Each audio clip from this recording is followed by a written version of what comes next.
see a 2D theme park. When he's about to board his plane, he's transported to another world. A flightless wyvern transport almost hit Ewan and threw him off the ground. Spider-Woman, Shinra Kusakabe, Tinkerbell, and Hermione are all flying above him. After daydreaming of unimaginable riches and a harem, he's met by an old guy who asks him if he already took the entrance test from the border country. Of course, our Ewan doesn't know, so the old guy dragged him to the testing grounds. On the testing grounds, he was told by the judges that he's supposed to touch the stone to see what kind of spirit magic he has. As explained by the judges, their continent of Dahlia has a near infinite amount of magic types. Our hero here doesn't even have any, getting himself disqualified in the process. He walks out of the grounds and meets the same old man who dragged him there in the first place. He told our hopeless Ewan that he can become the greatest gardener there is. His talent, growing plants. Anyway, while growing plants, he saw a couple of guys fawning over a woman who noticed him peeking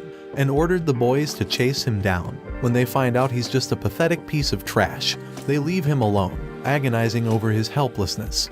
He ponders, but the old guy comes in and tells him about fairies, which are entities that far outclass any type of magic in the world. The old guy gave him a seed, which, after traveling the entire world, he still doesn't know how to grow this seed. Luckily for Ewan, he can read and write Chinese, which is etched on the seed. He tried to grow it multiple times, with various techniques, but failed tremendously. So the last thing he did was cut his hand and dropped blood onto it. Still, nothing happened. That night, he went to the same forest and saw the same guys flirting with the same woman who ordered to chase him down. That woman turned out to be a vampire and killed the two guys. Unfortunately for Ewan, the vampire knows he's there, and so he was killed as well. Before he dies, Chinese 02 comes in, introduces herself as the blood demon from hell, and tells him she's about to take his life as well.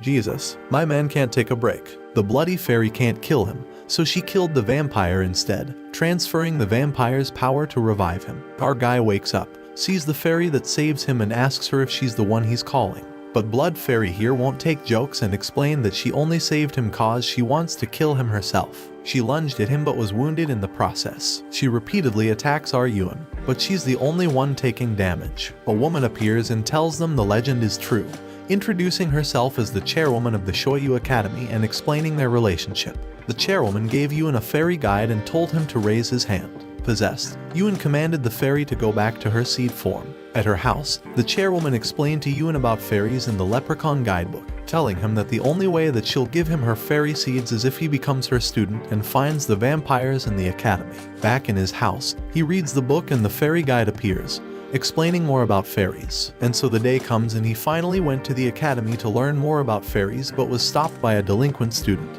telling him to pick up his magic crystal. When he did, it exploded with radiant light and everyone was in awe. Ewan, possessed, scans everyone and immediately asks a girl out. Later, he learned more about his powers and went on to finally train in the academy. The delinquent challenged him to a duel. Ewan didn't really want a battle, but a carriage of a royalty appears and demands the duel to start. The battle was really one-sided as Ewan won again by default. He collapses and wakes up in an unfamiliar place. Seeing a familiar face, Ewan wakes up in what seems like yet another world and takes care of the child he saw there. However, some goons appear out of nowhere and beat him up. He actually wakes up in the real world and the fairy guide tells him that it's a fairy world he was in earlier, and it's a strategy of the fairies, who were once humans. Ewan checked in on Mo Fei and tried to clear a misunderstanding, but was interrupted when two girls showed up in the room he was in, bringing in evidence. A knight appears, telling them about their plans tonight, which the Ewan overheard. Later that night, a sus person appeared in front of his house but mistaken to be an intruder, so he sucker punched this person, knocking her out. Turns out, it was the princess earlier that morning and was beaten to a pulp after the princess woke up finding herself in the same bed as this guy. He bribed her with instant noodles. However, the princess noticed there's someone outside, which turned out to be the two women who entered the infirmary later that afternoon. They are looking for the princess. They tried to hide, but when they were about to be found, Ding Yuan bound the two in his vines and escaped together with the princess, telling her to find a hiding spot. He confronted the vampires and summoned Mo Fei, who completely overpowered the two, but the knight appeared and battled Mo Fei, but not before killing the two vampires, calling him king. The battle was dragging on, but Mo Fei was clearly on the offside. Yuan called in for help and the fairy guide told her that the only way Mo Fei can win is through daily interactions and strengthening her fairy world. The first option is not possible now, so they went for the second option. Luckily, the princess appeared and offered her help, as she is a spiritual master. Transported into another world, Yuan saw Mo Fei's past as a hitman. He tried to interact, but she couldn't see him. The fairy guide told him that it was because he was already in this timeline. Mo Fei meets what seems to be Yuan's incarnation in that timeline, and had multiple interactions over the course of a short time. Mo Fei meets the same guy again, this time saving him from the bad guys beating him up. Remembering the time she was saved as well, the guy gave him the sword as a present, which he previously declined to sell. Mo Fei responded that he should call her if he ever needs help. Back in the real world, the knight launches a technique to kill our boy, but Mo Fei saves her, binding the knight in her blood vines. Back again in the fairy world, Yuan is trying to figure out a way for Mo Fei to see him, but the other guy can see him. Yuan confronts him, but the guy just checkmate him, asking him if he'll just do the same thing to Mo Fei, and leaves. Let's just call this guy Chad. Chad visits Mo Fei's house and Mo Fei disables him, telling him it's rare for her to get any visitors. Chad brought some sweets and leaves. The next day, the two are at the top of the tower, watching the sunset and Chad telling more about himself and his adventures. He asked Mo Fei to come with him. Mo Fei goes on a killing spree again but hides her sword after seeing Chad with flowers. When she arrives at her home, Chad cooked for her and she confessed that she's a killer. Chad said he hates killing, but not her. On her next job, her boss warns her to be wary of Chad, but she just ignores it and proceeds to do it. Mo Fei asked Chad to meet him at the beach, and Chad promised to meet her at the tower. The day has arrived, but Chad is nowhere to be seen. After waiting for 3 days straight, her boss went to the tower warning her, but was interrupted when they were suddenly attacked. She retaliated and went on only to find out that she was betrayed, stabbed by the girl he saved from the attackers. The mastermind, Chad himself. Chad lied and betrayed Mo Fei. Chad and his fairies started massacring the bandits who double-crossed him, while Mo Fei, after going through the 5 stages of grief in 10 seconds, attacked him, failing in the process. Since Chad was being protected by fairies, seeing her suffering, Chad offered Mo Fei to be a fairy to survive and avenge her death on her own. Yuan attacked the guy, but he can't hit and damage him since he's not in their world. Chad explains he's just trying to evolve NPCs and that they're the same, and then leaves. Yuan tries to save Mo Fei, risking his own life to do so. 02 comes down and finally understood why he's so stupid. Our guy wakes up, clears the misunderstanding, and leaves the fairy world. Yuan comes back to the real world and transforms into a Gigachad fairy, pops the knight in the gut, sending the knight into an explosive defeat. Anyway, Yuan wakes up and the chairwoman comes in to give him his 2 seeds as promised. The next day, 2 transfer students were introduced to Yuan's class, namely, Princess and Kai and Mo Fei. Yuan went to the library to ask for plant acceleration magic and met the librarian, giving him the scrolls he needs. Unfortunately, he can't use the scrolls, so the fairy guide just ate the plant detection encyclopedia to help Yuan to grow the seeds. After a week, his wait is over as 2 fairies sprung out of the seeds and Yuan managed to send the 2 into his phone. Meanwhile, the defeated knight reported back to his king, telling him of his defeat. Mad, the king ordered him to kill the master of the fairies to help him accelerate the growth of their empire. Chairwoman informs Yuan that the knight he fought wasn't just targeting the princess,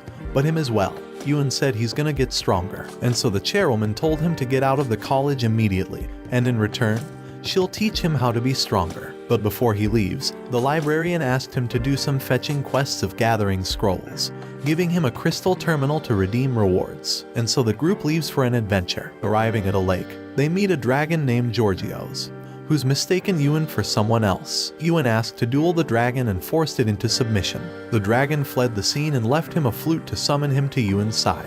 After some island hopping, the party rests inside a lake resort. Here, they learned about the legend of Woody Lake and Lotus Frost's past. Later that night, a group of hunters appear. Seeing this, Yuan summoned the dragon Long Y, but he betrayed and attacked our Yuan, making him fall into the lake. Mo Fei went after him but found nothing, so she went back to the fairies. Then the knight appears inside the princess quarters, smiting her down, but she's shielded by a protection charm laid out by Yuan. The princess woke up, hugged the knight, and told him about her adventures. Hearing a loud sound, she dragged the knight to check out the ongoing battle while she was asleep. As he's falling down the lake, Yuan wakes up in yet another fairy world, meeting Lotus Frost, Chad, and the young version of the dragon. Chad told him that another game has started and asked Long Y to investigate more about the Lotus Girl. Lotus was actually trying to heal her sister, so Chad went on to meet Lotus Girl and helped her recover the medicine. They arrived at the cave and found the herb, but were attacked by a giant cat monster.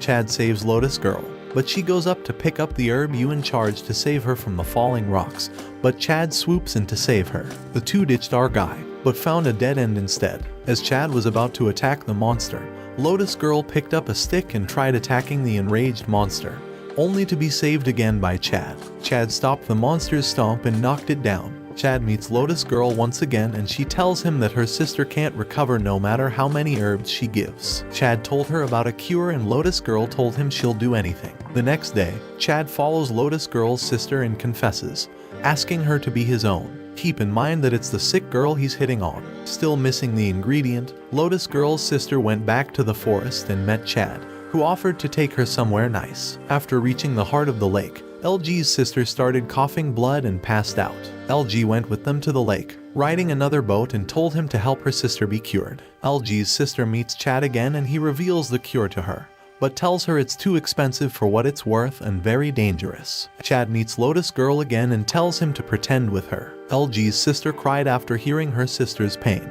Things got really fast and her older sister is now on the brink of death, as Lotus is delivering her to the lake as the final ingredient for her cure. Lotus decided that life isn't worth it anymore, so she brought her sister to the lake and prayed that they'll be together even in death. Chad heard her prayer and turned them into fairies, so they could live together forever. Yuan was really offended by Chad toying with human lives and attacked him for doing so. Chad told him that there's nothing he can do and basically, the endings are already set. However, our Yuan responded by telling him he will save them and shouted really loud. Yuan is back again in the lake and now it's his turn to change the fate of the twins. Basically, he did what Chad did previously, but with a different take each time. However, when he was invited over for dinner, the sick sister poisoned the two, leaving them unconscious, telling him it's actually her older sister who is sick. Yuan wakes up to find that the twins aren't in the house. He heads out to find the two, only to see them at the lakeside. Chad appears to tell him that this is the ending he wanted, but Yuan refuses to accept this ending and asks for another chance. Back to square one, he did the same thing again, but this time he barged in at the right time to stop the sick sister from killing the older sister, telling her that it's her older sister's plan to make her hate her, to cure her disease. The twins reconcile and Chad congratulates Yuan. At first, he thought his efforts were for nothing. The sick girl turned fairy, told him that it's not and he can still change a future out there, sending him back to the real world. Yuan rises out of the water, on top of a dragon and attacks the knight's group. Our Yuan was hugged by Lotus Frost and transformed into yet another Giga Chad fairy. Yuan is on Ultra Instinct mode here and pretty much toppled the entire group in a one-sided match, turning them into human ice cubes. Alas, the knight has a trick under his greaves, but even that won't stop our Yuan, as he also has a trump card. He fused with Mo Fei, while on a fuse with Lotus Frost, further increasing his power and making him look like Radagon from the Elden Ring. The knight didn't even get to throw his power move. Holy crap. Yuan unleashed his noble phantasm, but was deflected by the knight's shadow clone jutsu. So, he charged his energy ball, but was stopped by the princess, trying to protect his knight. The knight, feeling guilty, leaves the princess crying, in Yuan's care. After the fight, Lotus Frost leaves the party to accompany her sister's soul, and to protect her no matter what. Lotus Frost transforms into a really large flower, together with her sister. Mo Fei asked our guy to help her rebuild her inner world,